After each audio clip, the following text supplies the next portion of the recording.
Apa hukum kita tidur bogel? Siapa tanya ni? Tak ada kerja dah. Tidur bogel. Hukum menutup aurat, biar faham dulu. Menutup aurat itu hukumnya wajib dan sunat. Bila wajib? Di tempat yang orang boleh lihat aurat kita. Wajib tutup aurat.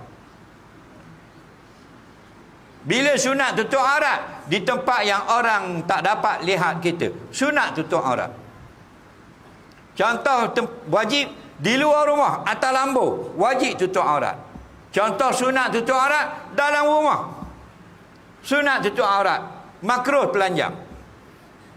Keluar daripada pintu rumah atas lambu, haram telanjang. Dia panasan duduk di rumah, balik kerja telanjang, balik kerja telanjang. Daripada pagi sampai petang telanjang semua. Faham tak? Macam anak toyu.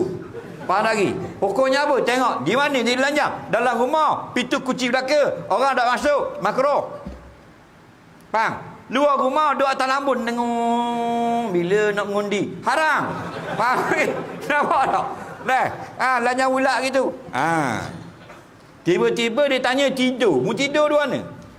Tidur dengan kawan-kawan, sama-sama orang Teluk Kalung, pergi makan angin di Kuala Lumpur. 4 orang sebilik ambil hotel.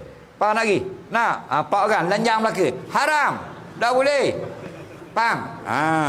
Melainkan kita telanjang di depan orang yang tidak ada aurat dengan kita. Siapa dia? 2 jenis manusia yang ada sekarang tidak ada aurat dengan kita.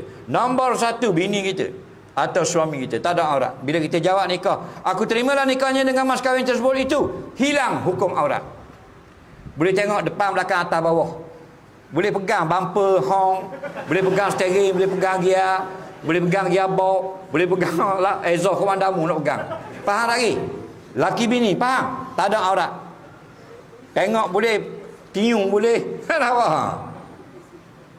Yang kedua, siapa tak ada aurat dengan kita? Anak kita yang masih kecil, yang bodoh tak erti benda. Awitif lillahi lam yazharu ala auratin nisa, dalam Quran kata. Dan anak-anak kamu yang masih kecil, yang mereka tak mengerti hukum aurat, tak faham. Dia kecil lagi, umur 3 tahun ke bawah.